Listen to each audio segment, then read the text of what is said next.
What's up, y'all? It's Terrence, and I'm back with another review.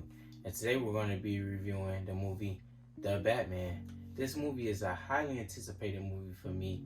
I really wanted to see this after the third trailer that really got me interested in this movie, or either the second trailer. But anyway, Batman's always been pretty cool in my eyes, but it's just something about, I think Batman is like the most rebooted franchise out of any superhero franchise ever.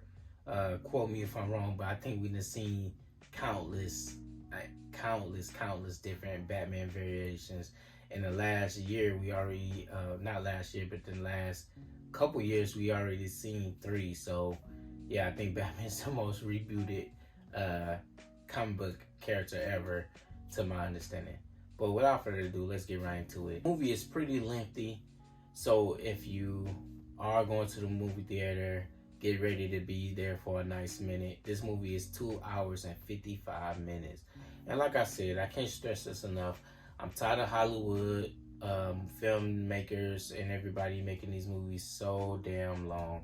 I think that these movies are too long, and they can find a way to get the same point across in a less amount of time. Like back in the good old days, movies was just an hour and 30 minutes. And I think the longest movie we had up until that point was like maybe 2 hours. But now it's starting to get kind of ridiculous. This movie is starring Robert Pattinson. I'm hoping I'm saying his name right. And I think this is, if I ain't mistaken, it's the same guy from from the Twilight. I think it's called the Twilight series with the vampire and the wolf guy. And it's kind of cool, kind of funny to see that he went from a vampire to Batman. And I think his performance as Batman was pretty good, man. The rest of the cast, I'm not going to go through naming everybody off of the cast. I think everybody did a pretty solid job. The acting was really on point in this movie. A little backstory about the movie.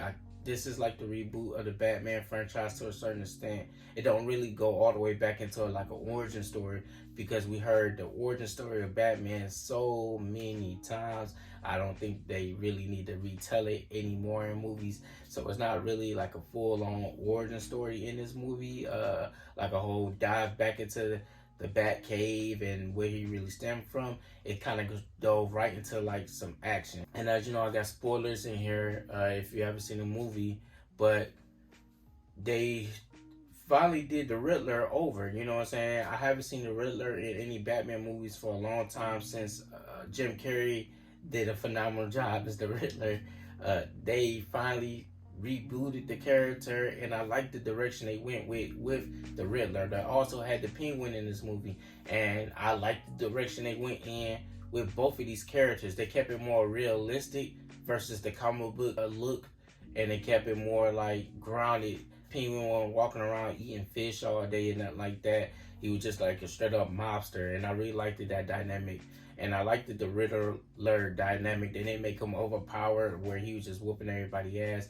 He was pretty much sneaking up on people, getting a drop on them, and then tying them up and attaching a riddle to the person. Love all the choreography throughout the fight scenes. I think they did a marvelous job with the camera work. The camera work was on point.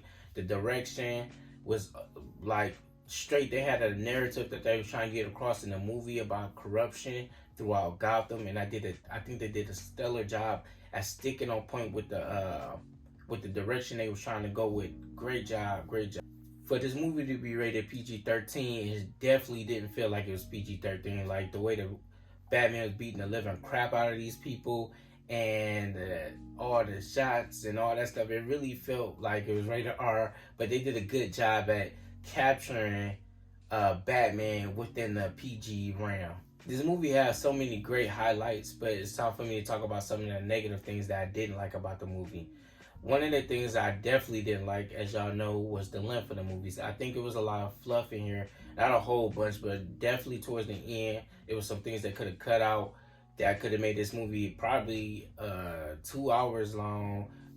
Because it was, even though the movie was very long, and I guess this is a pro, it didn't feel as long as the movie put off to be, because how good the action and the pace was in the movie. But it definitely was some things they could cut out of the movie. And I also didn't really care for the whole ending. I'm not going to spoil it and just give it all away, even though it is spoilers in this review. But the ending was kind of long and drawn out, and I feel like it was some things they could have took out of, and they could have ended it in a whole different direction. Where it would, to me, that would have made the movie better. In my opinion, I feel like they could have ended the movie when Batman finally caught the Riddler, and just went off into like Batman leaving Arkham aside, and the cops looking at Batman like he was accomplishing what the Riddler was doing, and he kind of outsmarted him. I think that would have been a doper ending than the way they did it, but you know, you can't get everything perfect. So with all that being said, my rating for this movie is an 8 out of 10. This movie was pretty damn good, and this is the best rendition of Batman from all the Batmans. And I honestly can say, yeah, in my opinion, I think this Batman was a little bit better than Christian Bale's. Not no diss to him at all, because I think he did a marvelous job as Batman. But I think in that series, the villains kind of overshadowed Batman. Like, you know, Joker was like the main factor in that Batman, and then Bane really took over the Dark Knight Rise. You know what I'm saying? So in this one, I don't think nobody really overshadowed Batman in this one. You really got to see Batman in all his butt-kicking glory, you know what I mean? So with all that being said, thank you for watching. And if you haven't already, subscribe to the channel. If you like the video, give it a thumbs up, man. I appreciate it. And with all that being said, I guess I'll catch you on the next review. God bless and peace.